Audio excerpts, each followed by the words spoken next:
আল্লাহ নবীজি উস্তুনে হান্নানাকে জড়িয়ে ধরলেন, বুকের ভিতরে জড়িয়ে ধরে বললেন, উস্তুনে হান্নানা কাঁদো কেন? বলে, হুজুর বিরহ বেদনায় আমি কাঁদি, বিরহ বেদনায় কাঁদি। কিসের বিরহ বেদনা তোমার?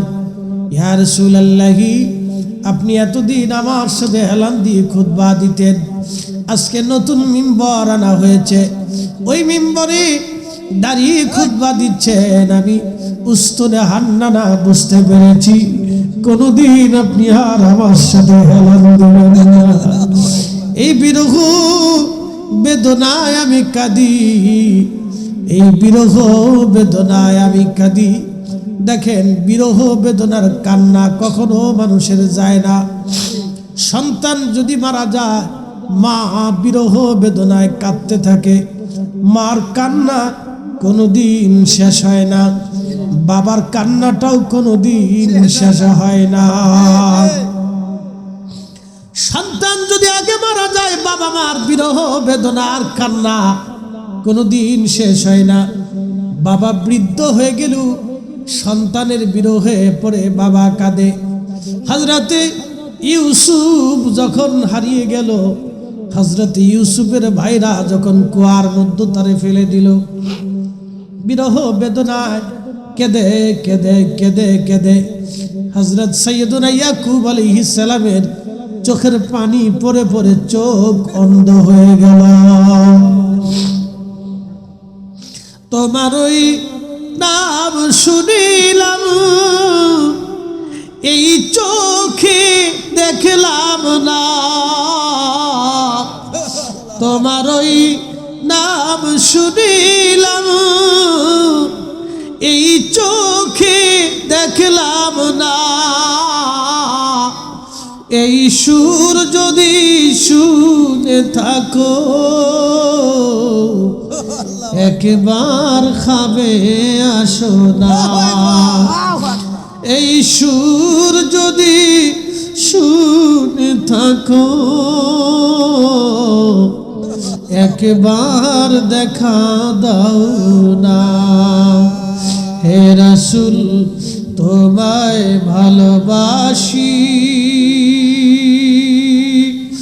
অন্তরে শুধু মুখে নয়, জান্নাতের আশায় নয় হে রাসূল, জাহান্নামকেও ডরি না। করিমগঞ্জবাসী খুব মনোযোগ দিবেন। আপনি যদি বাইতুল আকসায় চলে যান, ৭০,০০০ নবী বাইতুল আকসায় নামাজ পড়েছেন, কিন্তু রিয়াজুল জান্নাহ নাই। ৭০,০০০ নবী বাইতুল আকসায় নামাজ পড়েছেন, কিন্তু রিয়াজুল জান্নাহ নাই। খোদার সপ্তম আকাশের উপরে একটা মসজিদ আছে, মসজিদে বাইতুল মামুর, ফেরেশতাদের কাবা। প্রত্যেক দিন একবারে ৭০,০০০ ফেরেশতা নামাজ একবার পড়ে যায়, কোনদিন ওই ফেরেশতা দ্বিতীয়বার নামাজের সুযোগ পাবে না। এক মানে ৭০,০০০ ফেরেশতা একসাথে নামাজ পড়ে বাইতুল মামুর, ওইখানেও রিয়াজুল জান্নাহ আপনি পাবেন না। প্রথম আসমানে একটা জায়গা আছে, এই জায়গার নাম বাইতুল ইজ্জত।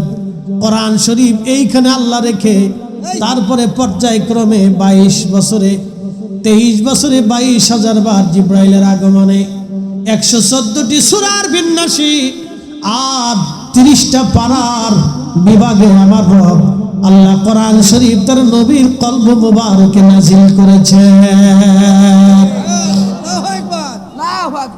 এই বাইতুল ইজ্জত আপনি রিয়াজুল জান্নাহ পাবেন না।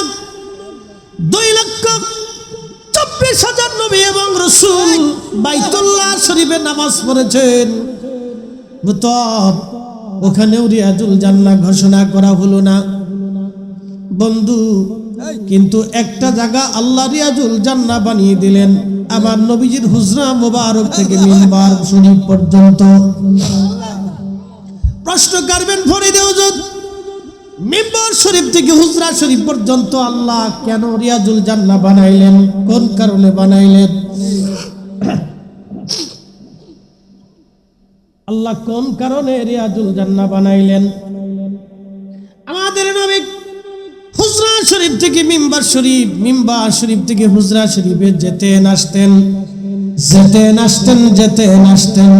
আসতেন বারে বারে যাওয়া আসা করার কারণে আমার রব আমার আল্লাহ ওই জায়গাটুকু রিয়াজুল জান্নাহ বানিয়ে দিলেন। একবার জোরে বলা যাবে কি আল্লাহু আকবার।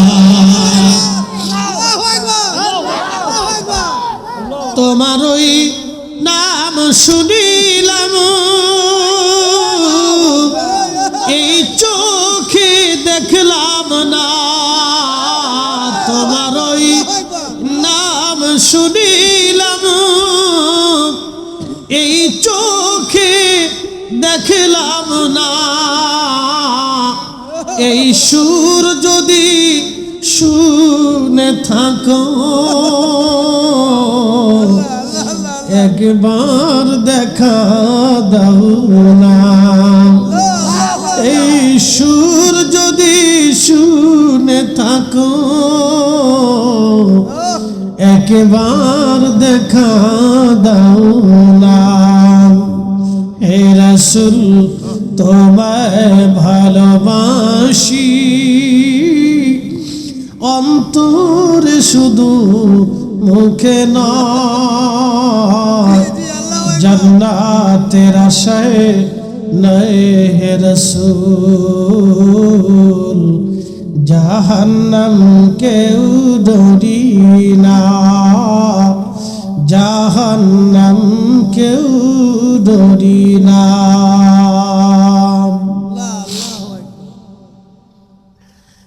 এ মুহাম্মাদিয়া দরবারের মুহিব্বিন করিমগঞ্জবাসী, যেই নবীজির আগমনে শুধু কদম মোবারকে যেতে গেলেন আর আসলেন, এই জন্য এই জায়গাটা রিয়াজুল জান্নাহ হয়ে গেল।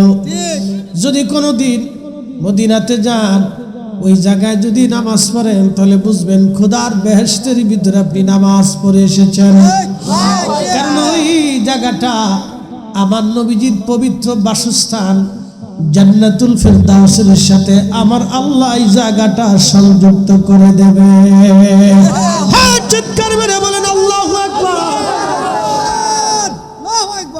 শ্রেষ্ঠ নবী দিলাম রে তরিয়ে নিতে রোজা হাসরে, শ্রেষ্ঠ নবী দিলাম রে তরিয়ে নিতে রোজা হাসরে, পথ না ভুলি তাই তো দিলে পাক কুরআনের বাণী, খুদা তোমার মেহেরবানি, সুন্দর ফুল সুন্দর ফল মিঠা নদীর পানি, খুদা তোমার মেহেরবানি, খুদা তোমার মেহেরবানি। ওই জায়গাটা জান্নাতের অংশ, প্রিয় নবীজির বাসস্থানের অংশ।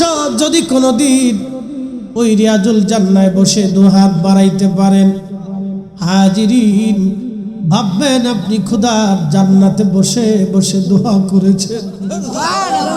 রাসূলের কারণে ওই জায়গাটা রিয়াজুল জান্নাহ হয়ে গেল। ওই সেই পবিত্র মিম্বার শরীফের নিচে একটা খেজুর গাছের কাঠ, এখনো পর্যন্ত ওই কাঠটাকে দাফন করে রাখা হয়েছে। এই খেজুর গাছের কাঠের নাম উস্তুনে হান্নানা। নবীজির সাহাবীরা এসে বলেন, হুজুর অনুমতি যদি দেন একটা নতুন মিম্বার শরীফ বানিয়ে আনি। ওই সেই মিম্বার, যেই মিম্বরে নবীজি খুতবা দিয়েছিলেন, সেই মিম্বার বানিয়ে আনা হলো। এতদিন নবীজি সেই উস্তুনে হান্নানার সাথে হেলান দিয়ে খুতবা দিতেন। মিম্বরে বসলেন, মিম্বরে দাঁড়িয়ে গেলেন, পিছন দিক থেকে উস্তুনে হান্নানার ডুকরি ডুকরি জিন্দা হয়ে কাঁপতে লাগলো। মরা কাঠ জিন্দা হয়ে গেল, মানুষের মতো ফুফি ফুফি কাঠ কান্না করতে লাগলো। সাহাবীরা চিন্তিত, ব্যাপার কি? আমরা এতগুলি মানুষ মসজিদে নববীর ভিতরে বসা, কেউ তো কান্না করে না রে। কেউ কারো চেহারার দিকে তাকাইতে লাগলো, দেখি কে কান্না করে। দেখে কেউ কান্না করে না। নবীজি খুতবা ছেড়ে দিলেন, পিছনের দিকে তাকিয়ে দেখলেন উস্তুনে হান্নানা মরা কাঠটা জিন্দা হয়ে কান্না শুরু করে দিয়েছে। আল্লাহ নবীজি উস্তুনে হান্নানাকে জড়িয়ে ধরলেন বুকের ভিতরে, জড়িয়ে ধরে বললেন, উস্তুনে হান্নানা কাঁদো কেন? বলে, হুজুর বিরহ বেদনায় আমি কাঁদি, বিরহ বেদনায় কাঁদি। কিসের বিরহ বেদনা তোমার?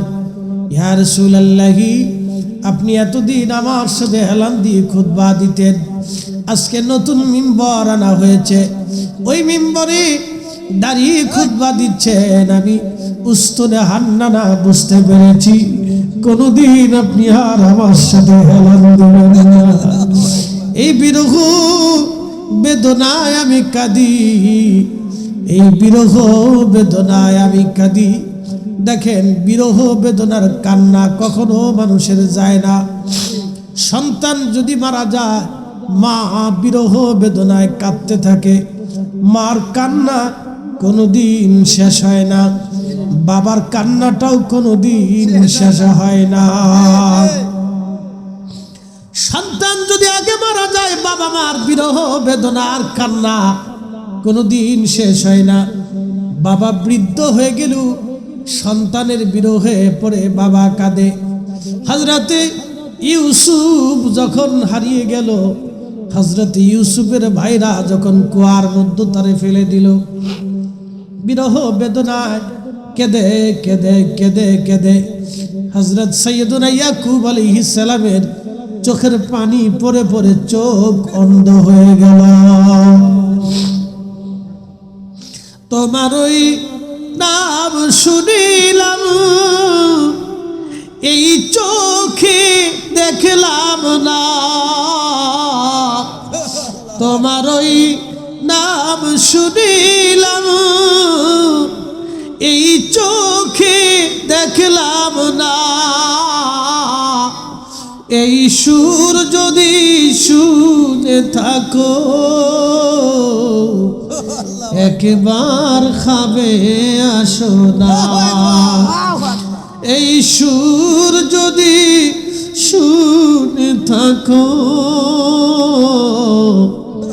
একবার দেখা দাও না। হে রাসূল, তোমায় ভালোবাসি, অন্তরে শুধু মুখে নয়, জান্নাতের আশায় নয় হে রাসূল, জাহান্নামকে ডরি না। হযরতে ইউসুফের বিরহ বেদনায় হযরত ইয়াকুব আলাইহিস সালাতু ওয়াস সালাম কেঁদে কেঁদে হয়রান হয়ে চোখ অন্ধ হয়ে গেল। একেবারে চোখ অন্ধ করে ফেললেন হযরত ইয়াকুব। হযরত ইয়াকুব অন্ধ হয়ে গেলেন। প্রিয় নবীর বিরহ বেদনাতে হযরত বেলাল পাগল পারা হয়ে গেলেন। নবীজির বিরহ বেদনায় উটের নাম ছিল কাসওয়া। নবীজি বলতেন, আমার উট কাসওয়া আমাকে ভালোবাসে, আমি কাসওয়াকে ভালোবাসি। সাহাবীরা রে, এই কাসওয়ার ছাড়া আমি জান্নাতে যাব না। প্রিয় নবীর ইন্তেকালের পরে কাসওয়া 3 দিন পর্যন্ত মানুষের মতো কেঁদেছিল, চিৎকার মেরে মেরে। তার কেউ পানি পান করাইতে পারে নাই, তার কেউ খাবার খাওয়াইতে পারে নাই। নবীর বিরহ বেদনায় 3 দিন পর্যন্ত কেঁদে পশু ওই কাসওয়া 3 দিন পরে আত্মাহুতি দিয়ে কুয়ার মধ্যে ঝাঁপিয়ে পড়ে, বিরহ বেদনা সহ্য করতে না পেরে সে ঝাঁপিয়ে পড়ে মারা গেল। ও বন্ধু, খুব মনোযোগ দিবেন, বিরহ বেদনা বড় কঠিন। হযরতে আল্লাহ নবী ডাক দিয়ে বললেন, তারা জান্নাতে যাবেন না। চিৎকার মেরে জোরে বলেন আল্লাহু আকবার। আমাকে ছাড়া বেহেশতে যাবেন না। নবীজি বলেন, সাহাবীরা রে, আমার উস্তুনে হান্নানাকে তোমরা এখান থেকে উঠাইয়া আমার মিম্বর সরাইয়া আমার মিম্বরের নিচে তারে দাফন করে রাখো। কিয়ামতের ময়দানে আমি এখান থেকে আমার উস্তুনে হান্নানারে নিয়া আমি হাতে করে আমার উস্তুনে হান্নানাকে নিয়ে আমি নবীজি মাহশরের মাঠে তারে নিয়ে জান্নাতে চলে যাব। একবার জোরে বলা যাবে কি মারহাবা। আল্লাহুম্মা সাল্লি আলা মাওলানা মুহাম্মদ ওয়া আলা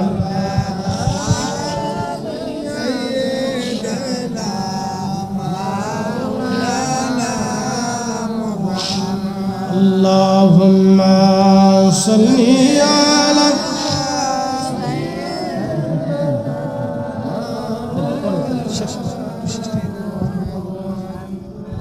ওয়া আলা আলি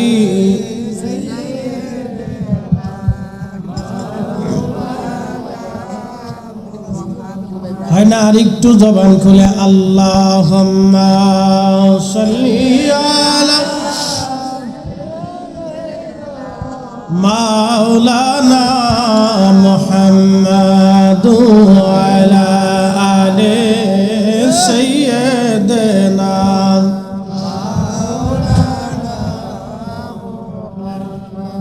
কোথায় আছেন প্রাণের হাবিব, আপনি মোদের সারিয়া, আপনি বিনে কি লাভ হবে এ ধরাতে বাঁচিয়া। আল্লাহুম্মা আহা জবান খুলে মাওলানা মুহাম্মদ আলা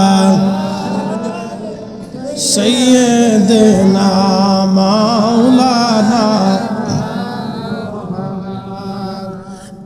করিমগঞ্জবাসী উস্তুনে হান্নানা নবীকে ভালোবেসে জান্নাতে চলে গেল। যদি কখনো উহুদে চলে যান তো দেখবেন উহুদ একটা পাহাড়, উহুদের পাশে যেয়ে দাঁড়াবেন, সে উহুদের পাশে আমার নবীজির দন্ত মোবারক শহীদ হয়েছিল। সেই উহুদে এখনো সেই পাহাড়ের পাশে একটা ফাঁকা জায়গা আছে, যেই ফাঁকা জায়গাতে নবীজি বিশ্রাম করতেছিলেন। সাহাবীরা বিশ্রামে তাকে নিয়ে গেলেন। কাফেররা আক্রমণ করলো। যেই মসজিদে নবীজি আসরের নামাজ পড়া অবস্থায় কাফেররা পিছন দিক থেকে আক্রমণ করেছিল, সেই স্থানটা এখনো মসজিদে রূপান্তরিত করে জায়গা সংরক্ষণ করা আছে। হাজিরা ওইখানে যেই এখনো নামাজ পড়ে। ওইখানে নবী দন্ত মোবারক শহীদ হয়ে যাওয়ার পরে, মাথা মোবারক কেটে যাওয়ার পরে হযরত আবু বকরের নেতৃত্বে সাহাবীরা জিব্রাইলের সাহায্যে উহুদ পাহাড়ের ওই ফাঁকা জায়গা নবীজিকে নিয়ে গেলেন। ওই ফাঁকা যাওয়ার সময় নবী সাহাবী তালহা রাদিয়াল্লাহু আনহু কাফেরদের সামনে একা পড়ে গেলেন। শত শত কাফেররা নবীকে মারার জন্য তীর আর বর্ষা নিয়ে আক্রমণ করলো। বীর পাহলওয়ান আর সেই বীর মুজাহিদ হযরতে তালহা একা লড়াই করতে লাগলেন। প্রচন্ড যুদ্ধ করতেছিলেন। গার্জন দিয়ে তালহা যুদ্ধ করতেছিলেন সেই তলোয়ার দিয়ে। নবীজি সেই তলোয়ারের মর্যাদা বলতে যায় বলেছেন, আমার এই তালহার তলোয়ার নিচে কেউ যদি মারা যায় তাহলে সে জাহান্নামে যাবে। সেই তলোয়ার দিয়ে তালহা যুদ্ধ করতেছিলেন একা শত শত মানুষের সাথে। যুদ্ধের একটা পর্যায়ে নবীজিকে সাহাবীরা সেই পাহাড়ের সেই ফাঁকা জায়গাটা উহুদের ফাঁকা জায়গায় নিয়ে গেলেন, কিন্তু তালহা ততক্ষণে জমিনে পড়ে গেলেন। একটা না দুইটা না ৭৯টা আঘাত হযরত তালহার শরীর থেকে ঝাঁঝরা করে ফেলেছিল। ঝাঁঝরা হয়ে গেছিল শরীর, কিন্তু নবীকে বাঁচাইতে হবে। ইশকে রাসূলের সেই দিন তালহা নিজের জীবনকে কাফেরদের সামনে বিলিয়ে দিলেন। শত শত বেঈমানের সাথে একা লড়াই করেছিলেন তালহা। আহা, নবীজিকে নিয়ে যা হলো সেই উহুদের পাহাড়ের ফাঁকা জায়গা। নবী বলতেন, উহুদ আমারে ভালোবাসে, আমি উহুদকে ভালোবাসি। আলা বাবি মিন আবওয়াবিল জান্নাহ, উহুদ হলো জান্নাতের একটা পাহাড়। সাহাবীরা রে, জান্নাতে ঢোকার পরই দরজার পাশে আমার উহুদ পাহাড় রে তোমরা দেখতে পারবা। আল্লাহু আকবার। আরে উহুদ পাহাড় জান্নাতে চলে গেল নবী ভালোবেসে। উস্তুনে হান্নানা জান্নাতে চলে গেল নবী ভালোবেসে। আর কাসুয়া উট জান্নাতে চলে গেল নবী ভালোবেসে। আহা, খুব মনোযোগ দিবেন। এই উহুদ পাহাড়ের ফাঁকা জায়গাতে নবী আশ্রয় নিলেন। এখনো যদি আপনি রাতের আধারে সেই উহুদের ফাঁকা জায়গায় যেতে পারেন, আল্লাহর বেহেশতের ঘিরান ওই ফাঁকা জায়গা থেকে আসে। আমি নিজে তার রাজ সাক্ষী। হজ শেষ করে চিন্তা করলাম রাতের আধারে ওইখানে আমি যাব। মুআল্লিম মাওলানা জালালাবাদী সাহেব আমার সাথে ছিলেন, ওনাকে নিয়ে রওনা করলাম। আরো কয়েকজন আলেম ছিলেন সাথে। আমরা 5-6 জনের ছোট্ট একটা টিম একটা গাড়িতে করে রাতের আধারে চলে গেলাম। এশার নামাজের সময় উহুদে চলে গেলাম। তখন রাত, কোনো পাহারাদার থাকে না, তার কাটা ছিল।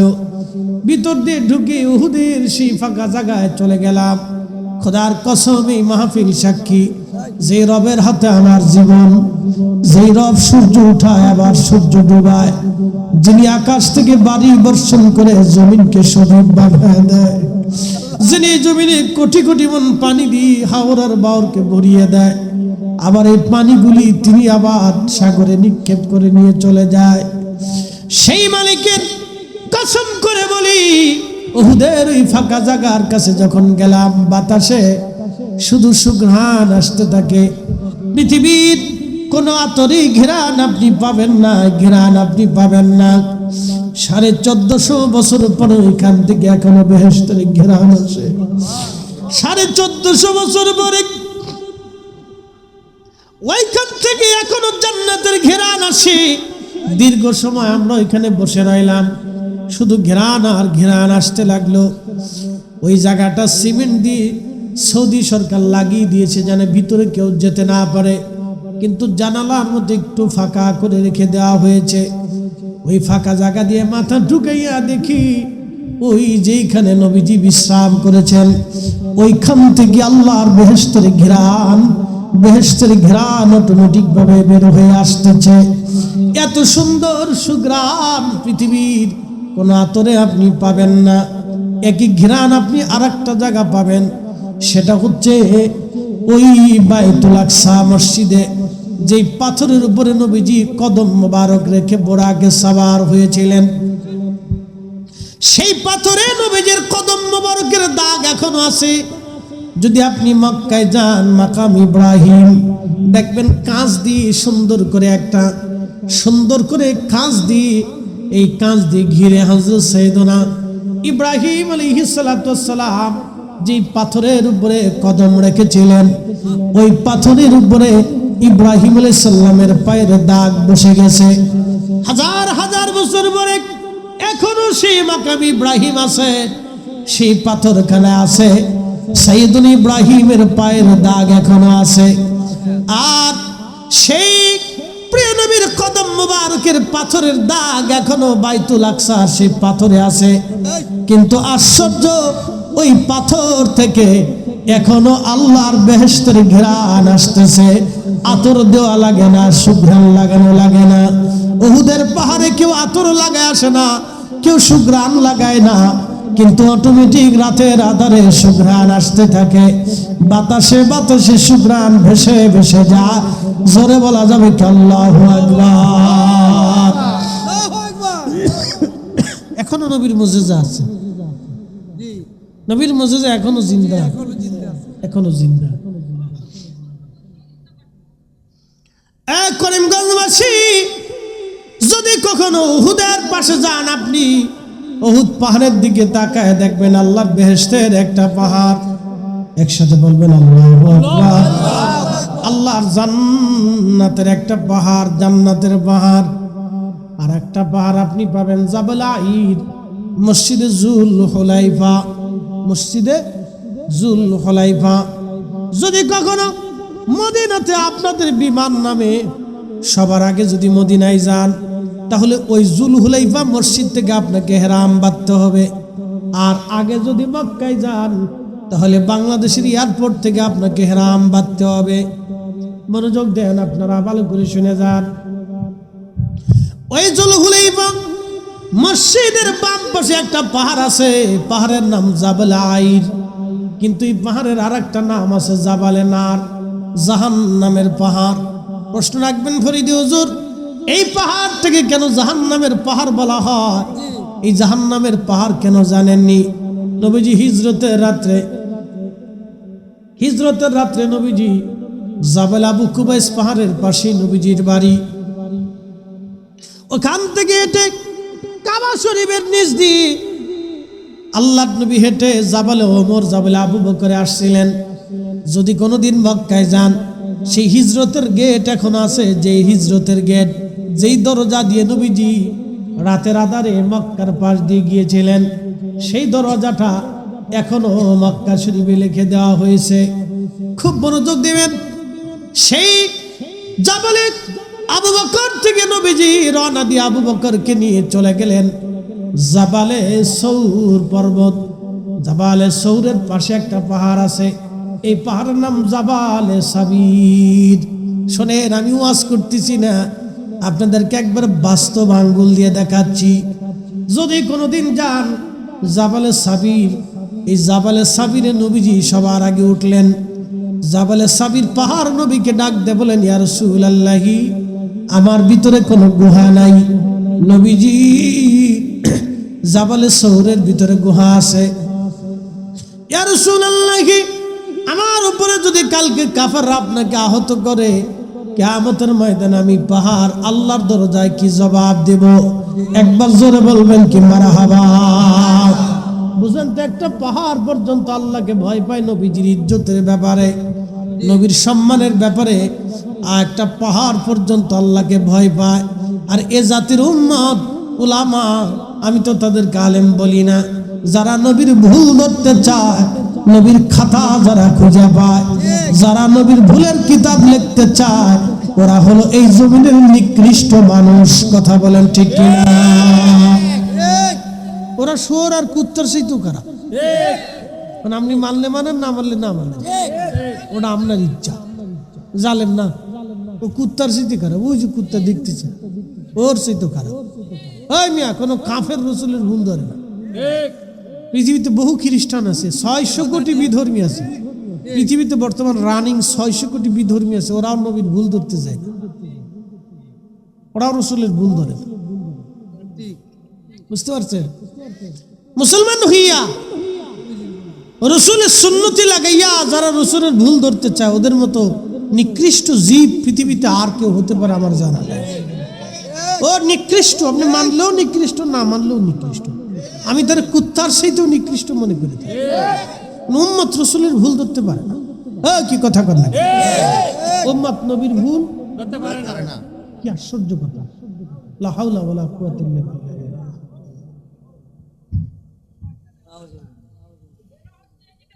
আমি আপনাদেরকে একটা কথা বলি, বলেন তো, এই যে সামনে একটু বুঝে, এটার নাম কি? একসাথে বলেন, পানি। এই পানির ভিতরে যদি আমি 1 ফোঁটা গরুর পেশাব ছেড়ে দিই, পানি কি আর পানি থাকবে? পানি হারাম হয়ে যাবে না? তো 1 গ্লাস অথবা 1 বোতল পানিকে হারাম করার জন্য 1 ফোঁটা গরুর পেশাবই যথেষ্ট। আপনার সারা জীবনের জিন্দিগি নষ্ট করার জন্য আল্লাহ রসুলের সাথে 1 মুহূর্ত বেয়াদবি যথেষ্ট। আপনাকে বুঝতে হবে, ইমান বড় দামি। এটি ইচ্ছা করলে কেউ পায় না। প্রেসিডেন্ট পুতিন, আপনি বুঝেন, তাদের মেধা কিন্তু মারাত্মক, অনেক মেধা। বিশ্বের সাথে টক্কর দিয়ে বেটা চলে। তার দেশের অর্থনীতি থেকে শুরু করিয়ে বড় বড় পারমাণবিক বিজ্ঞানী থেকে শুরু করে তার দেশ পুরাটা নিয়ন্ত্রণ করে একটা মগজে।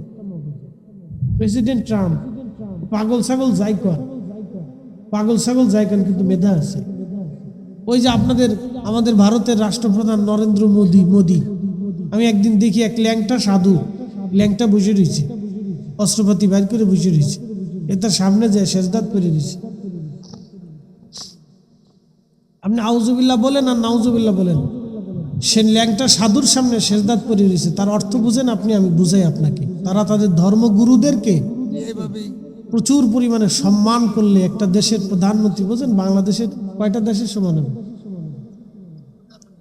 হ্যাঁ, বুপুর উপর আরো বেশি, 26টা দেশের সমান। বাংলাদেশের 26টে সমান হচ্ছে একটা ভারত। সেই দেশের একটা প্রধানমন্ত্রী, আপনি মগজ কম মনে করেন না, এত ছোট মগজ ভাবেন না, কিন্তু সে পৃথিবীর সাথে এখন টক্কর দেয়, তার অস্ত্রে শস্ত্রে সমরাস্ত্রে অর্থনীতিতে সে পৃথিবীর সাথে টক্কর দেয়। আরে একবারে পাগল ছাগল মনে করেন না, কিন্তু মগজ আছে। কিন্তু সে তার ধর্মগুরুদেরকে সম্মান করতে যাইয়া একটা ল্যাংটার সামনে যদি মাথা নত করে পড়ে থাকতে পারে, তাহলে আমাদের দেশের যারা রাষ্ট্রপ্রধান আছে তাদের দায়িত্ব হলো বুজুর্গ পীর মাশায়েখ ওলামায়ে কেরামদেরকে ডেকে নিয়ে ভিতরে বসাইয়া একবেলা খানা খায় মেহমানদারি করে তাদের কাছ থেকে দোয়া নিয়ে পরামর্শ নেওয়া উচিত যে আমরা দেশ কেমনে চালাবো, দেশ কেমনে চালাবো। কারণ এদের থেকে ভালো পরামর্শ কেউ দেবে না। কি কথা ঠিক আছে না? সুন্দর পরামর্শ আর কেউ পৃথিবীর বড় বড় রাজা বাদশা আগে যারা ছিলেন তারা বড় বড় আলেমদেরকে ডেকে নিতেন, নিয়ে পরামর্শ করতেন যে হুজুর দোয়া করেন আমি কিভাবে দেশ চালাবো। আমরা হুজুররা নির্বাচনে দাঁড়ায় ভোটের জন্য দাঁড়াবো কি জন্য? এই মিয়া, ভোটের জন্য মানুষের কাছে আমরা যাবো কে? মানুষ আমাদের কাছে দোয়ার জন্য আসে। কি কথা ঠিক আছে কিনা? আমরা ভোটের জন্য মানুষের কাছে কেন যাব? আমরা রাকাবির হযরত শাহজালালী আমিনী মুজাররিদি 360 আউলিয়া ভোটের জন্য আসে নাই। খাজা বাবা আজমেরি কুতুবউদ্দিন কাকি নিজামউদ্দিন আউলিয়া হাফিরানে ফির দস্তগীর আব্দুল কাদের জিলানী রহমাতুল্লাহি আলাইহি মুজাদ্দিদ আল ফসানি হিন্দি ফারুকি রহমাতুল্লাহি আলাইহি এরা ভোটের জন্য কোনোদিনও আসে নাই, বরং রাজা বাদশারা তাদের কাছে যাইতো। কথা ঠিক আছে কিনা? রাজা বাদশারা তাদের কাছে যাইতো, এই জন্য তাদের আর রাজা বাদশার কাছে যাওয়া লাগতো না, রাজা বাদশারা তাদের কাছে যাইতো। এই জন্য আমরা দেশের যারা রাষ্ট্র ক্ষমতা আছে তারা যদি আলেমদেরকে সর্বোচ্চ সম্মান প্রায়োরিটি দেয়, তাহলে আমাদের আর ভোটে দাঁড়ানোর দরকার পড়ে না। কথা ঠিক আছে কিনা? ইমামদেরকে বেতন দিয়ে দিক, রাষ্ট্রের একটা এই সব বাংলাদেশে কতজনে কতভাবে বেতন পায়, কত টাকা কত ডাইনমাম চলে যায়। বেডি হাফ প্যান্ট পরে ফুটবল খেলে তারে বেতন দেয়, এই কথা কর না, ধরে বলেন বেডি হাফ প্যান্ট পরে ফুটবল খেলে রাষ্ট্র তারে বেতন দেয়। হ্যাঁ, ইমাম সাহেবরা এদেশে মানুষ গড়ানোর জন্য তাদের ভূমিকা কি কম আছে? 100% ভূমিকা যদি কেউ এই দেশের মানুষকে মানুষ বানানোর জন্য চেষ্টা করে, তো দেশের প্রত্যেকটা মসজিদের ইমাম করে, সে যে ঘরানারই হোক। কি কথা ঠিক আছে? সে অন্য ঘরানার হোক, আমার তো আফসোস নাই, মতের অমিল থাকতে পারে, ভিন্নতা থাকতে পারে, কিন্তু সে চেষ্টা করে যে মানুষ যেন নামাজ পড়ে, রোজা আজকাল জিকির আজকার করে, হালাল হারাম বাইসে কুইসে চলে, ভালো কাজ করে, সন্ত্রাস সাদাবাজি যেন না করে। কথা ঠিক আছে কিনা? মাসলা আমরা পরে দিই। এই বেলা আপনি আসেন তো সব ঘরানার প্রত্যেকটা মসজিদের ইমাম সাহেবকে রাষ্ট্র বেতন দেওয়া উচিত। কি কথা কেন? ইমাম সাহেবরা সারা মাসে মুসল্লিদের কাছে চাইয়ে থাকে, কত মুসল্লির পান চলে, বিড়ি চলে, কিন্তু ইমামের টাকা চলে না। একটা বিড়ির দাম কত? 10 টাকা। একজনে কয়টা বিড়ি খায়? মিনিমাম 10টা বিড়ি খায়। তো প্রত্যেক দিন বিড়ির পিছনে 100 টাকা চলে যায়, তো মাসে কত গেল? 3000 টাকা চলে যায়। একবার সর্বনিম্ন গেল 1500 টাকা শুধু বিড়ির পিছনেই চলে যায়।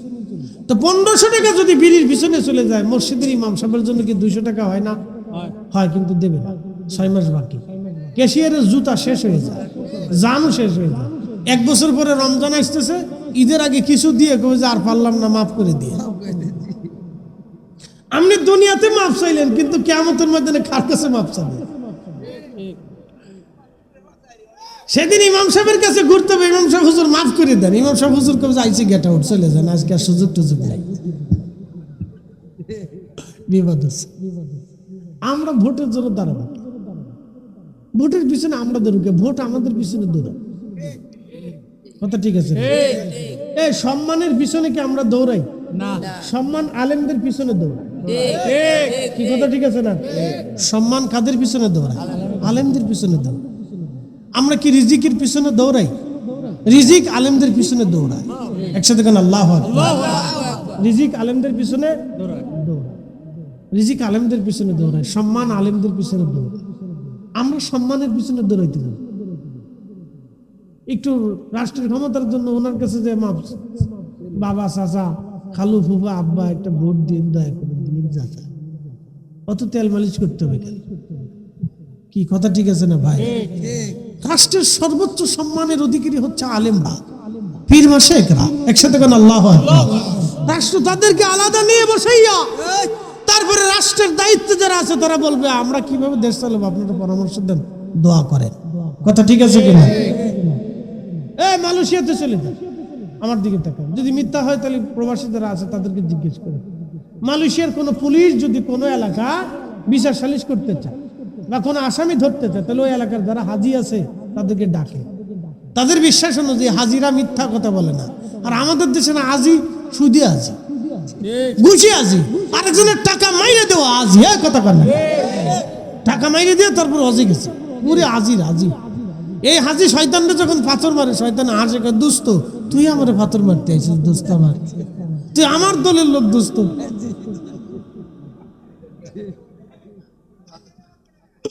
কথা ঠিক আছে রে? কি হাজির হাজি। হজ করে আসার পরে আর একটু নামাজ পড়ে না, ওরে হাজি। পোস্টারে লিখছে হাজি অমুক, হাজি তমুক। হাজির কোনো শেষ নেই। সারা বাংলাদেশে কত হাজি আছে, বাপ রে বাপ, হাজি, ওরে হাজি রে। আর আগে 30-100 বছর আগে হজ করে আসার পরে মানুষ অলি হয়ে কবরে গেছে, মরার আগে বলে গেছে বাবা আমি অমুক দিন মারা যাব। আল্লাহু আকবার। মরার আগে বলে গেছে আমি অমুক দিন মারা যাব, হাজি বলে গেছে। এটা হাজি, মারাত্মক হাজি ছিল। তো মালয়েশিয়ার পুলিশ কোনো অপরাধী ধরার আগে হাজিদের কাছে জিজ্ঞেস করে, তারা কারো কাছে জিজ্ঞেস না, গোয়েন্দা মোয়েন্দা পরে হিসাব, আগে হাজিদেরকে জিজ্ঞেস করে লোক ভালো কিনা। 10 জন হাজি যদি বলে হ্যাঁ লোক ভালো, তাহলে পুলিশ তারে খালাস, সিস্টেম বালা। মানে আমরা দেশে কোন হাজির কব, কোন হাজি আবার কিতা কইতো আল্লাহ জানে, হাজি তো ঠিক নাই। ওরে হাজিরি, এটা কই লাভ নেই। তো কোন হাজির কাছে কি জিজ্ঞেস, হাজি আবার উল্টা আরেকটা কই দিবে। বিরাট মুশকিল, বুঝতে পারছেন? এমন এক জাতি আমরা। আমরা অনেকে হুজুর বাংলাদেশের মতো সেরা মুসলমান পৃথিবীর কোথাও নেই। হ্যাঁ, এটা অরিজিনাল কথা। দোকানে বাকি খাইলে আর ফেরত দেন, এরা হলো অরিজিনাল মুসলমান, একবার অরিজিনাল মুসলমান। কষ্ট হইতেছে আপনাদের? চলে যাইতে মন চায়? বন্ধু আগামীতে মাহে রমজান এসে গেছে, এই 2-3 দিন পরে মাহে রমজান। এই রমজান আসার আগে কত মানুষ মারা যায়। কথা ঠিক আছে না ভাই? কত মানুষ মারা যাবে। প্রিয় উপস্থিতি, 10টা মিনিট পরে আমি আপনাদেরকে নিয়ে আবার জিকির করে এরপরে আমি দোয়া নিয়ে চলে যাব। খুব মনোযোগ দেন। সামনে মাহে রমজান, এই মাহে রমজান এসে গেল। কত মানুষ মাহে রমজান আসার আগে কবরে চলে যাবে। কত মানুষ এই রমজানে কবরে চলে যাবে। কত মানুষ রমজানের আগে কবরে চলে যাবে। মাহে রমজান আর তার নসিব হবে না। এই জন্য বেশি বেশি করে দোয়া করেন, আল্লাহ মাহে রমজানের হক যেন আদায় করতে পারি। আল্লাহ মাহে রমজানের হক যেন আদায় করতে পারি। হাজিরিন, কখন ডাক আসবে আমরা কেউ জানি না। আল্লাহ বলেন, কুল ইন্নাল মাউতাল্লাযী তাফিরুনা মিনহু ফাইন্নাহু মুলাকীকুম।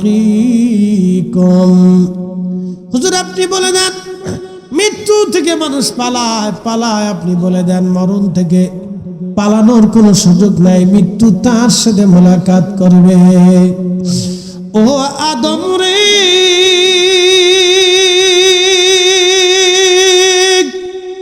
পাক ধরিয়া গেছে দাড়ি, দন্ত বাসে গোটা চারি,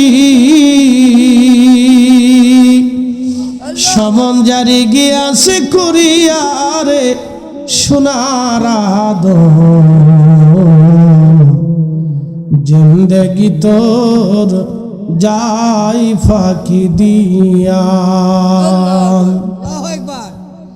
জিন্দেগি তোর যায় রে ফাঁকি দিয়া রে সোনার আদর, জিন্দেগি তোর যায় ফাঁকি দিয়া। বন্ধু, প্রবাসীরা বিদেশে চলে যায় কিসের জন্য যায়? তারা অর্থের জন্য যায়, সন্তানকে খুশি করার জন্য যায়, স্ত্রীকে সন্তুষ্ট রাখার জন্য যায়, বাবা মার মুখে হাসি ফোটানোর জন্য ওরা বিদেশে চলে যায়। অনেক পরিশ্রম ওরা করে। কত প্রবাসীর কাগজ হয় না, কত প্রবাসী বিপদে থাকে, টাকা থাকে না, খাবার থাকে না, ক্ষুধার্ত তারা থাকে। সারাদিন পরিশ্রম করে প্রবাসীরা নিজে রান্না করে তারপরে খায়। আবার কত প্রবাসী অসুস্থ হয়ে থাকে, সেবা করার মতো তার কেউ নাই। বন্ধুরে, কত প্রবাসী মারা যায়, কত প্রবাসী মারা যায়, কত প্রবাসী মারা যায়, কত প্রবাসী অ্যাক্সিডেন্টে বিকলাঙ্গ হয়ে যায়। বন্ধু, কেন যায়, কেন হয়?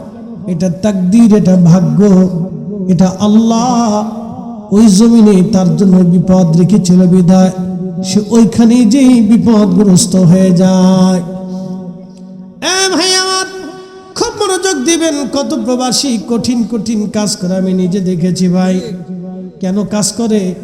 সন্তানের সুখের জন্য তারা কাজ করে, আগামী দিন যাতে সুন্দর হয় এই জন্য তারা কাজ করে। কিন্তু আফসোস হলো সত্য, এমন একটা দেশে আমরা বাস করি, প্রবাসীদেরকে তেমন কোনো সম্মান দেওয়া হয় না, সুযোগ সুবিধা দেওয়া হয় না, তাদের অসুবিধাগুলি দেখভাল করা হয় না। আর এমন একটা দেশে বাস করি যে দেশের এয়ারপোর্টে প্রবাসীদের ওই ব্যাগটা ছিঁড়ে কেটে ফিরে তারপরে সোনা দানা মোবাইল টাকা পয়সা চুরি করে নিয়ে যায়। কথা বলেন ঠিক কিনা? হাজিরেন, খুব মনোযোগ দিবেন। এই যে মাহে রমজান আসতেছি, এই মাহে রমজানে অনেক ভাইরা রোজা রাখবে। কেউ বাংলাদেশে পরিশ্রম করে সকাল 8টা থেকে সন্ধ্যা পর্যন্ত কাজ করে, অথবা সকাল 8টা থেকে রাত 8টা পর্যন্ত পরিশ্রম করে। এই পরিশ্রম শেষে সে মূল্য পায়। আবার কেউ আছে দেশের চাকরি করে, কেউ ব্যবসা করে। এমনও মানুষ আছে পরিশ্রমের কারণে সে রোজা রাখতে চায় না। আবার এমন মানুষ আছে পরিশ্রম থাকবে কিন্তু রোজা ছাড়বে না। গলা শুকিয়ে যাবে, জিহ্বা বের হয়ে আসতে চায়, তারপরেও সে রোজা ছাড়ে না। কয় না, বছর শেষে একটা রমজান আমি পেয়েছি, রমজান আমি ছাড়ব না। করিমগঞ্জবাসী, কথা মনোযোগের সাথে শুনবেন ভাই আমার, বন্ধু আমার। এই মাহে রমজান আসতেছে, যত কষ্টে হোক এই রমজান ছাড়া যাবে না, এই রমজান ছাড়া যাবে না। রমজানের হক আদায় করতে হবে, কারণ একটা রমজান যদি জীবন থেকে চলে যায় কোনোদিন এই রমজান আর আপনি পাবেন না। একদিন মাটির ভিতরে হবে ঘরে, মন আমার কেন বান্ধ দালান ঘর। কি কথা বলেন ঠিক কিনা? কাজ কমিয়ে দেন। নবীজি বললেন, আমার উম্মতেরা রে, তোমরা যারা রোজা রাখো, তোমাদের অধীনস্থ ব্যক্তি যারা আছে, কর্মচারী যদি থাকে তাহলে তার কাজ হালকা করে দাও। তোমার বাড়ির চাকর চাকরানি যদি থাকে তাহলে কাজ হালকা করে দাও। তাদের উপরে কাজ চাপাই দিও না, তাদের আরাম দাও, শান্তি দাও। কাজ চাপাই দিও না, তাদের কাজ কমায় দাও, কিন্তু বেতন তুমি ঠিক মতোই তারে দাও। আল্লাহর নবী বলেন, উম্মত, মাহে রমজান আসলে তোমার অধীনস্থ ব্যক্তিদেরকে তোমরা শান্তি দাও।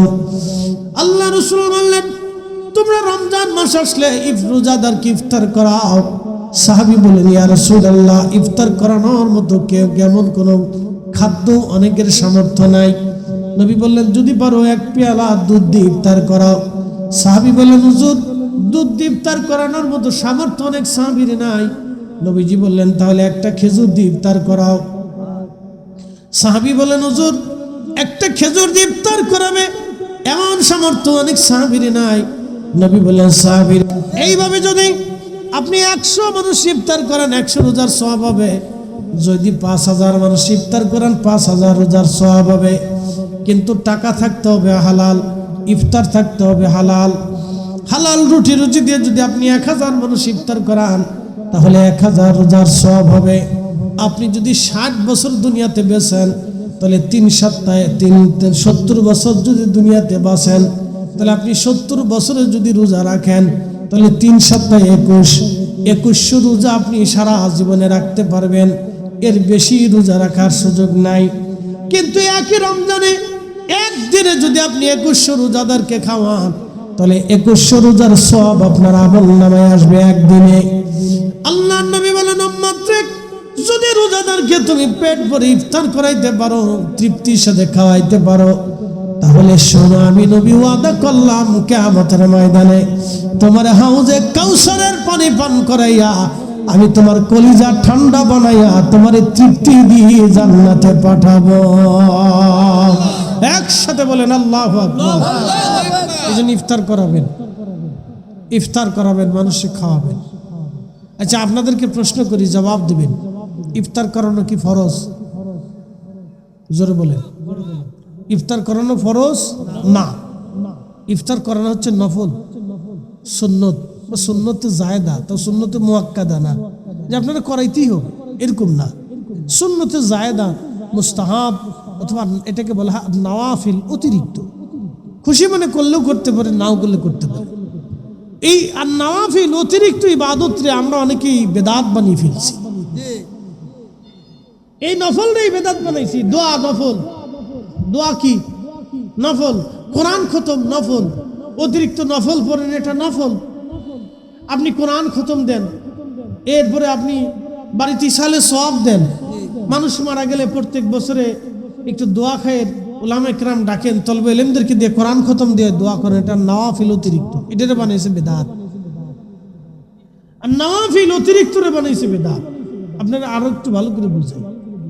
বলে হুজুরের নফল না করলে কি চলে না? আমাদের দেশে অনেক ভাইরা বলে দোয়া না করলেও চলে, দোয়া না করলে চলে। তাই হুজুরের দাওয়াত দিবেন যে হুজুর আমার বাড়িতে আপনার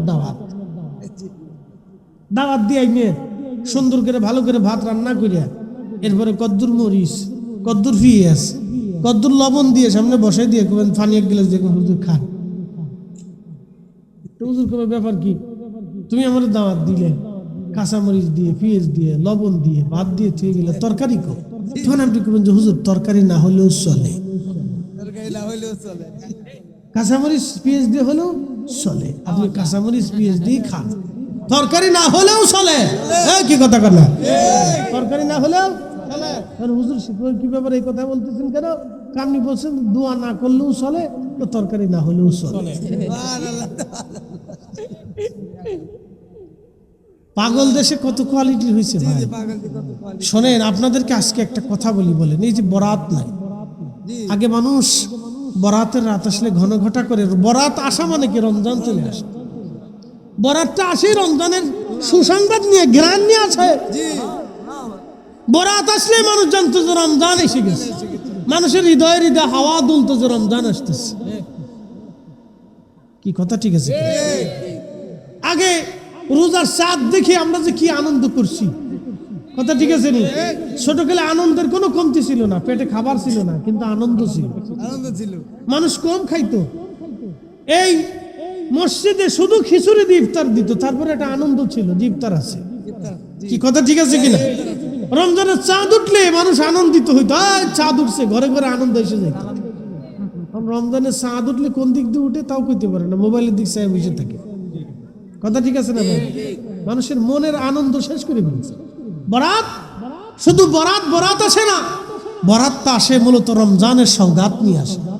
সেদিনে ফতোয়া নাই রে, এটারে এমন সিপশন মারছে যে বরাত কোন দিক দিয়ে চলে যায় মুসলমান জানি না।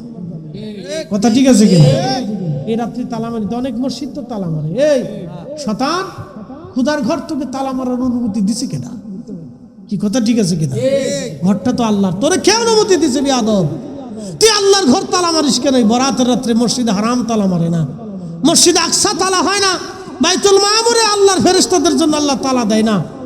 মসজিদে নববী তালা হয় না, মসজিদে কুবা তালা হয় না, পৃথিবীর বড় বড় মসজিদ তালা হয় না, তোর মসজিদ তালা দিবি কে? কি কথা ঠিক আছে কিনা? এগুলো জালিম, জালিম। আল্লাহ জালিম থেকে আমরা হেফাজত করি, জোরে বলে না। উপস্থিতি এইরকম চলতেছে। আর নওয়াফিল অতিরিক্ত বুঝাচ্ছি আপনাদেরকে, এই আর নওয়াফিল অতিরিক্ত। মাহে রমজানে ইফতার করানোটা কিন্তু ফরজও না, ওয়াজিবও না, সুন্নতে মুআক্কাদাও না, কিন্তু এটা নফল। কিন্তু করাইলে লাভ কি? আপনার রোজা হয়েছে কোনো গ্যারান্টি আছে? যারে খাওয়াইছেন, ইফতার করেছেন, তার রোজা হয়েছে কোনো গ্যারান্টি আছে? কিন্তু আল্লাহ রাসূল বলেন, হোক বা না হোক, তুমি খাওয়ানোর কারণে, ইফতার করানোর কারণে তোমার আমল নামে রোজার সওয়াব হবে। নফল দেখতে দেখা যায় ছোট, কিন্তু এটা বাইনে মরিচের মতো, অনেক জাল। আপনাদেরকে আর একটু বুঝাই, পেশাব করার পরে ঢিলাকুলুপ করা কি ফরজ না ওয়াজিব? সুন্নত। এটা ফরজও না, ওয়াজিবও না, এটা সুন্নত। ঢিলাকুলুপ ব্যবহার করা সুন্নত। কিন্তু যদি না করেন, নামাজ হবে, রোজা, এই জিকির আজগার হবে, পাক হবে, শরীর পাক, শরীর না পাক। তাহলে যদিও সুন্নত, কিন্তু মর্যাদা অনেক। দোয়া একসাথে কোন আল্লাহু আকবার। শয়তান রে আল্লাহ সৃষ্টি করলেন, করার পরে শয়তানে 9 লক্ষ বছর ইবাদত করল। আল্লাহ তার ইবাদতের কমতি ছিল না। এক সেজদায় 50,000 বছর কাটাইছে। এরকম সেজদা দিছে আর উঠে নেই। এক সেজদার ভিতরে পড়ে জিকির করতে করতে 50,000 বছর কাটিয়ে বলছে আজাজিল। তারে আল্লাহ প্রমোশন দিতে দিতে দিতে দিতে সপ্তম আসমানে নিয়ে একেবারে ইয়াকুত জমররদের জন্য একটা সুন্দর মিম্বর মেহরাব বানাইয়া সে বসে ওয়াজ করতো, আর কোটি কোটি ফেরেশতারা তার ওয়াজ শুনে কাঁদতো। এত সুন্দর বক্তা ছিল। শয়তানি কিন্তু মারাত্মক বক্তা, খুব মারাত্মক বক্তা কিন্তু শয়তানি। এই জন্য আমরা কিছু কিছু বক্তাদেরকে শয়তানি খুব ভালো করি। দর্শকের দোস্ত, আমি 1450 বছরেও তারাবি 8 টাকাত বানাইতে পারি নাই, তুই যাও উপকার করে দিছিস। কি কথা কর না? আমি 1450 বছর ধরে চেষ্টা করছি তারাবি 8 টাকাত বানানোর জন্য, আমি পারি না। আমি মানুষে ফিরাইতে পারিনি, কিন্তু তোরা ফতোয়া দিয়ে, টুপি মাথায় দিয়ে, মুখে দাড়ি দিয়ে, পিছনে লকব সকব আগে লাগাইয়া তোরা কোটি কোটি উম্মতরে যেমন 8 টাকার তারাবির ভিতরে ডুবাই দিছিস, আমার যে কি উপকার করছিস দোস্ত। তোরার মতো আমার দোস্ত আর পৃথিবীতে একটাও নাই। বরাতের রাত্রে কত আমার আল্লাহর বান্দা এসে মাপ চাইয়ে মাপ নিয়ে যাইতো, কিন্তু তোরা দোস্ত ফতোয়া দিয়ে ও বান্দারে মসজিদ থেকে ফিরাই রাখছিস, আমি ফিরাই নেই, কিন্তু তোরাই ফতোয়া দিছিস। দোস্তরে তোরা যে কি উপকার করছিস, তা আমার এই 14 পুরুষের ভাগ্য এটা। আপনি যদি বুঝেন, তাহলে শয়তানের সাথে যদি কোনোদিন গল্প হয়, তাহলে শুনে দেখেন যে শয়তান কিতা খুশি।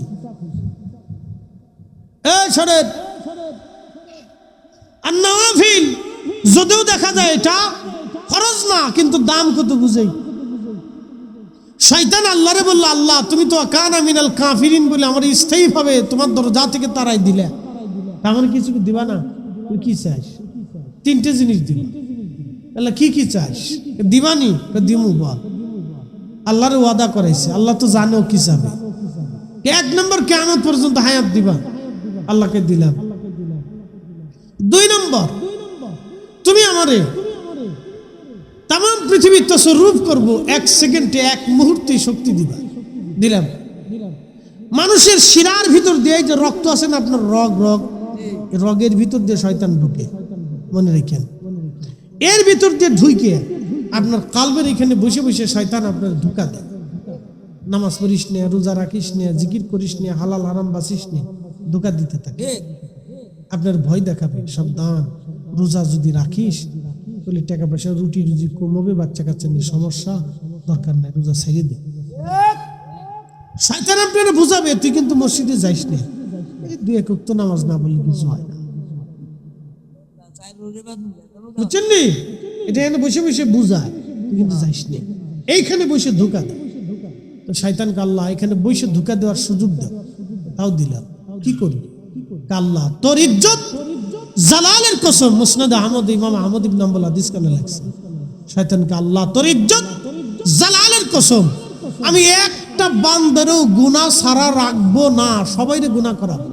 এই জন্য সমস্ত নবীরা ছাড়া সবাই গুনাহগার।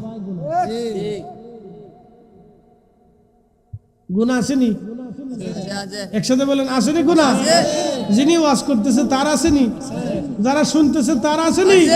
গুনাহ আছে, গুনাহ আছে। নবীরা ছাড়া সবার গুনাহ আছে।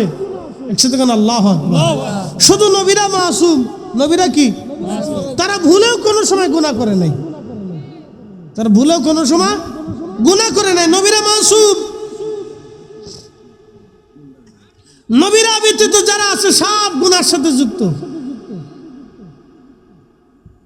পৃথিবীর বড় বড় ওলিরা গুনাহ করত, বুঝে দিতেছি। মালিক ইবনে দিনার আগে মধু পাইছিলেন, কদরের রাত্রিবেলা মদ খাইত। বিশুর হাফি মধু পাইছিলেন। আব্দুল্লাহ ইবনে মুবারকের মতো বিশ্ববিখ্যাত ফকির, সে মদ পান করে দোতারা বাজায় গান গাইত। একদিন দোতারার ভিতর থেকে আওয়াজ আসতো, আব্দুল্লাহ তোমারে আল্লাহ তো এই জন্য সৃষ্টি করে নাই। তো দোতারা ফেলে দিছে। কয় কি? দোতারা কথা বলে, দোতারা ফেলাই দিচ্ছে। আবার দোতারা দিচ্ছে। দোতারা সারিন্দা টান মারছে। সারিন্দার ভিতর থেকে আওয়াজ আসে, আব্দুল্লাহ ইবনে মুবারক তোমার আল্লাহ এই জন্য বানাই নাই। আবার সারিন্দা ফেলে দিচ্ছে। আবার লইয়া আবার বাড়ি শুরু করছে, গান শুরু করছে। আবার সারিন্দা থেকে আওয়াজ আসে, আব্দুল্লাহ তোমার আল্লাহ এই জন্য সৃষ্টি করে নাই। এই যে ফেলাই দিয়ে তওবা করছে, পৃথিবীর শ্রেষ্ঠ ফকিহ হয়েছে। পৃথিবীর ফিকের এমন কোন কিতাব নাই যে কিতাবে আব্দুল্লাহ ইবনে মুবারকের নাম না আছে। একসাথে কেন আল্লাহু আকবার।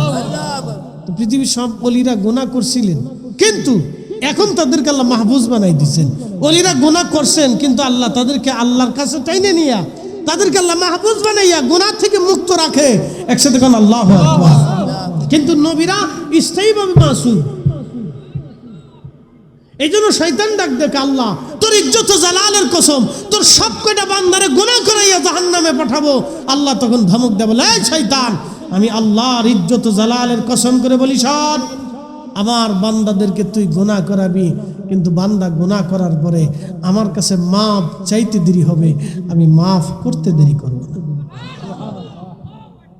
জোরে বলেন না, একসাথে বলেন আল্লাহু আকবার। খুশি সংবাদ দিছি, এর চেয়ে বড় খুশি আর কিছু নেই। এখন গুনাহ মাফ করবে কে? একসাথে বলেন, গুনাহ মাফ করবে কে? মাফ চাবে কে? মাফ বান্দা চাবে, আল্লাহ চাইতে না।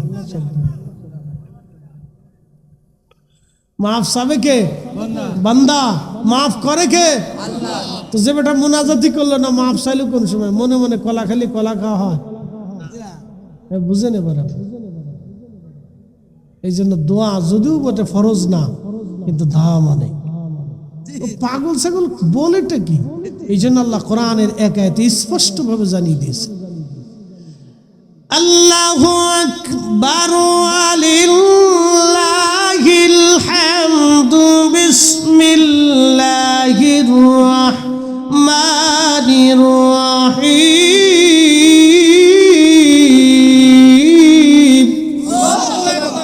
আল্লাহু আকবার। ফামান ইয়ামাল মিসকালা যাররাতিন খায়রান ইয়ারা ومن يعمل مثقال ذرة شرا يره ومن يعمل مثقال ذرة خيرا يره। অনুপরিমাণ খালি চোখে যেটা দেখা যায়, অনুবীক্ষণ যন্ত্র দিয়ে যেটা দেখতে হয়, এই অনুপরিমাণ নেকের কাজ যদি তুমি করো, আমি তোমাকে মেহশরের মাঠে তার প্রতিদান দেখিয়ে দিই। আল্লাহু আকবার। বুঝতে পারছেন? তাহলে মিলাদ হবে নি? একসাথে বলেন হবে নি? দোয়া দুরুদ হবে নি? কোরআন খতম হবে নি? বাড়িতে মিলাদের ইন্তজাম দিয়ে জিকিরের মাহফিল করাবে। কথা ঠিক আছে নি? যারা মুহাম্মাদিয়া দরবারের মুহিব্বিন আছেন, প্রত্যেকের বাড়িতে বাড়িতে মিলাদ করাবে, তরিকার তালিম তরবিয়ত করাবে। মারহাবা কর, বরকত হবে। কি হবে? আরে মুসলমানের ঘরে যদি কোরআন জিকিরের আওয়াজ না আসে, তো জিকিরের আওয়াজ কি খ্রিস্টানের ঘরে আসবে? তো মুসলমানের বাড়িতেই হবে। বাড়িতে বাড়িতে প্রত্যেক বাৎসরিক ভাবে জিকির মিলাদ মাহফিল ইন্তজাম। মুরিদবিনদেরকে নিয়ে এলাকাবাসীদেরকে নিয়ে বসে যাবে মাগরিবের পরে, বসে নামাজ পড়ে তরিকতের তালিম তরবিয়ত জিকির ফিকির দিয়ে দোয়া দুরুদ দিয়ে বাড়িটা রাঙ্গিয়ে দিবে। কোনো বেদাত নেই, বেদাতের ফতর গোষ্ঠী কিলে মুসলমান ধ্বংস করে দিছে। মুসলমানরা আজকে এতটা বিমুখ হয়েছে যে হাজার হাজার নতুন জেএনজি, নতুন জেনারেশন দোয়াও মানে না, জিকিরও মানে না, দুরুদও মানে না, তসবিহ তাহলিলও বুঝে না, নামাজে যায় পরে আসে সবার আগে। মডারেট ইসলাম চাই, আমরা মডারেট ইসলাম চাই না, আমরা মদিনারটা চাই। কথা ঠিক আছে কিনা? ওলিরা যেটা দিছে সেটা চাই। কথা ঠিক আছে কিনা? ইসলাম এত সহজ। এই দেশের জমিদাররা আগে মসজিদ বানাইলে 500 টাকা তারা ট্যাক্স নিত। জমিদার মসজিদ বানাইলে আগে 500 টাকা ট্যাক্স দিতে হতো। নবাবী আমলে, মুঘল আমলে, সালতানাত আমলে। কি ভাবতেছেন আপনারা? অনেক জায়গায় মসজিদই ছিল না, 10 গ্রাম মিলে একটা মসজিদ ছিল। মসজিদ বানাইতে পারতাম, কেমনে বানা? জমিদারে টাকা দিতে লাগে, মসজিদ বানা কিন্তু 500 টাকা আমারে দিয়ে। এই এখন তো 500 টাকা এতে কোনো টাকাই মনে করে না মানুষ, অনেকে। ঠিক আছে না? এটা 500 টাকা, তখনকার দিনের 500 টাকা এখনকার দিনের 5 কোটি টাকার সমান। 500 টাকার গায়ে ওজন ছিল। একটা মসজিদ বানাইতে জমিদারকে 500 টাকা দিতে, কত অত্যাচার করেছে। এই বাংলাদেশের হুজুররা চিন্তা করলো আমরা সবাই মিলে উত্তর কোরিয়ায় কালেমার দাওয়াত দেব। বাংলাদেশে তার হইল না, উত্তর কোরিয়া ছিল। উত্তর কোরিয়া কিম জং উন, ও দেশে আল্লাহ নাই, খোদা নাই, যিশু নাই, ভগবান নাই, মসজিদ নাই, মাদ্রাসা নাই, প্যাগোডা নাই, মন্দির নাই, গির্জা নাই, কিচ্ছু নাই। ও দেশে একজনের আইন চলে, সেটার নাম কিং জং উন। ও যা কয় তাই। বুঝতে পারছেন? ও মারাত্মক বেড়ার বেড়া। বেড়া পৃথিবীতে একটা বেড়ার বেড়া, খুব মারাত্মক বেড়া, সিরিয়াস বেড়া। এই বেড়া বাংলাদেশের দরকার ছিল, এই বেড়ার দরকার ছিল বাংলাদেশে। তো সব তারের মতো সোজা করে ফেলত। কথা ঠিক আছে নি? এরকম একটা বেড়া বাংলাদেশের দরকার ছিল। 2 দিন পর পর গুতাগুতি, একবারে তারের মতো সোজা করিয়ে বাংলাদেশের মানুষের টাইট করেছে। এরকম একটা বেড়া বাংলাদেশের দরকার ছিল। তো খুব মনোযোগ দেন। তো সবাই মিলে বেটার দেশে গেছে যে আমরা কালেমার দাওয়াত উত্তর কোরিয়াতে দেব। তো বেটা কি করবো? মনে করছেন গরুর গোশত রান্না করে, মুরগি খাসিরা বিরিয়ানি চিরিনি দিয়ে কোরমা পোলাও বানায় খাওয়াইবো? মিসাইলের সাথে বাইন দিয়ে সুইচ টিপ দেখো যে আকাশে চলে যাও। কিম জং উনের উত্তর কোরিয়াতে কালেমার দাওয়াত দেওয়া যেমন কঠিন, গৌরগোবিন্দের দেশে কালেমার দাওয়াত ছিল এরকম কঠিন। সেই সময় আল্লাহর ওলিরা বুক চেতিয়ে শাহাদাতের লিপসানে আর মৃত্যুর দুয়ারে দাঁড়িয়ে তারা কালেমার দাওয়াত দিয়েছিলেন। ওলিদের ইসলাম এত সহজ ছিল না, এই জন্য এদেশে ইসলাম এনেছে ওলিরা। কথা কোন ঠিক না বেটা? কিন্তু আফসোস, ওলিদের মাজারে যাইতো ওনাদের লজ্জা করে। ইস, বিরাট বড় বুঝু, 2 দিনের পরে কি ভাতের কর ওহানো ঠিক মতো পেশাব শিখে না। 3 দিন আগেও দাঁড়ায় পেশাব করছে। এটা আয়া ওলিদের মাজার জিয়ারত, বেদাত, শিরিক এগুলো বাদ দেয়। বহুত হইছে, ছেড়ে দেয় নাকি? যারা ইসলাম দিয়ে গেছে তাদেরকে শ্রদ্ধা করে, ভালোবাসে। এত সহজ? এত সহজ না। যারা ইসলাম দিয়েছে তাদেরকে শ্রদ্ধা করেন, ভালোবাসেন, সম্মান করেন। যদি ভালোই বাসেন তাহলে ওনার মাজার জিয়ারতে যান। এই কি কথা কন না কেন? এখানে বাবারে ভালোবাসেন কে কে? সবাই।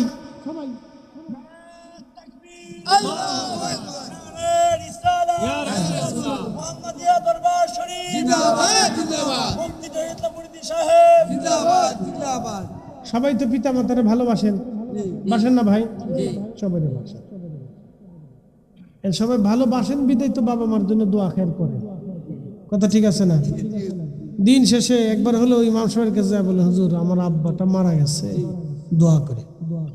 ঈশা হুজুর কেবলার কাছে এসে বলেন যে হুজুর আব্বা মারা গেছে, আব্বার জন্য একটু দোয়া করে দেন। মাহফিল আমরা অনেকে কানে কানে এসে হুজুর একটু দোয়া করেন, আব্বাটা মারা গেছে। বুঝতে পারছেন? ভালোবাসে বিদায় তো দোয়া চায় না। মসজিদে বৈশা কান্দে, আল্লাহ আমার আব্বা কবরে চলে গেছে, তুমি তার মাফ করে দাও। কবরের পাশে দাঁড়ায় দোয়া করে, আল্লাহ আমার আব্বা কবরে চলে গেছে, আল্লাহ আমার আব্বারে মাফ করে দাও, ভালোবাসে বিদায় কবরের পাশে যায়। এমনও সন্তান আছে 5-10 বছরও বাপের কবরের পাশে যায় না, তার মানে ওই সন্তান বাবার প্রতি শ্রদ্ধা ভালোবাসা তেমন নেই। তো যারা ওলিদেরকে ভালোবাসে তারা ওলিদের জন্য দোয়া করে, তারা ওলিদের গল্প করে।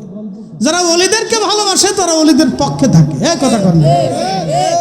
আমরা ভাগ্য ভালো যে আমরা ওলি হতে পারি নাই, কিন্তু ওলিদেরকে ভালো আমার ভাগ্য ভালো। পৃথিবীতে সবাই মুসলমান? পুতিনের মতো মেধাবী মুসলমান হতে পারে, মোদির মতো একজন মেধাবী ব্যক্তি তাও মুসলমান হতে পারে। পৃথিবীর কত বড় হার্ভার্ড, অক্সফোর্ড ইউনিভার্সিটির ভাইস চ্যান্সেলর, অধ্যাপক, অধ্যক্ষ, প্রিন্সিপাল, কত বড় বড় জ্ঞানী গুণীরা প্রতিমার সামনে যে মাথা নত করে পড়ে থাকে, ভগবান তুমি আমাকে রক্ষা করো। অত সে একটা বিরাট বড় প্রিন্সিপাল, হ্যাঁ, একটা কত বড় মেধাবী মানুষ, সে একটা পাথরের সামনে যে একটা ভগবান তুমি আমাকে বাঁচাও, বুঝে না, সেটা তার ধর্ম পালন করে, কিন্তু সে বুঝে না যে পাথর আমাকে কিছু দিতে পারে। কথা ঠিক আছে কিনা? তার মেধাই কাজটা করলো না, কিন্তু মেধাও অনেক, মেধা অনেক। মেধা হইলে কারো ইমান হয় না, ইমান আলাদা একটা নিয়ামত। মেধা হইলে ইশকে রাসূল হয় না। যদি তাই হতো ওয়াসাল কারণীর হতো না, বেলালের হতো না, হযরত সুমাইয়ার হতো না, ইয়াসারের হতো না, খাব্বাবের হতো না, আবু যর গিফারিদের হতো না, সাহাবীদের হতো না। মেধাবী হইলে তাহলে আবু জাহেল পাওয়ার কথা ছিল, কারণ ওটা আবুল হাকাম ছিল। জ্ঞানী থাকলে ইশকে রাসূল হওয়া, মুসলমান হওয়া যায় না। কথা ঠিক আছে নি? তাকদীর ভাগ্য। তো ওলি সবাই হয় না, সবাই শাহজালালকে ভালোবাসতে পারে না। শাহজালালকে সবাই যদি ভালোবাসতোই তাহলে সিলেটে গেলে অন্তত একবার হলো তার কথা স্মরণ করে দোয়া নিয়ে জিয়ারত করে আসতো, যে উনি তারা ইসলাম পাইছি, তুমি ওনার পাশে একটু দাঁড়াই। কথা ঠিক আছে কিনা? ওই বগুড়াতে আল্লাহর আলী ঘুমিয়ে আছেন, খান জাহান আলী ঘুমিয়ে আছেন, কত অলিরা ঘুমাইছেন, নেত্রকোনায় কমরউদ্দিন রুমি ঘুমিয়ে আছেন। মানুষ যায় চিন্তা করতো, আরে ওনাদের দ্বারা ইসলাম পাইছে, ওনার পাশে একটু দাঁড়াই, একটু জিয়ারত করে দোয়া করি। কথা ঠিক আছে কিনা? খালি তো সারা বছর পূজা করলেন, পূজা করতে করতে শেষ পর্যন্ত পূজার দোকানে যাইয়া মন্দিরও ভাড়া দিচ্ছে, দুটো ভোটের লেগে মন্দির ভাড়া দিছে। কি কথা করেন? মন্দির ভাড়া দিচ্ছেন ভোটের লেগে, ভোটও তো দিচ্ছেন। আল্লাহ কা যারা তোকে ভোট দিতাম না, যারা পাহাড়ে যেহেতু দিলি তো দিলাম না। যা পাগলের সুখ মনে মনে রায়তুলি তারা করে, বুঝতে পারছি। দুঃখে কথাটা বলতে হলো আজকে, কি করার আছে, দুঃখী তো বললাম। তো ভোটের জন্য মন্দিরে যাবেন কেন? আপনি মন্দির পাহারা দিলেন সারা বছর করে, আপনি যান মন্দিরে শুয়ে থাকেন, আমার তো কোনো আপত্তি নেই,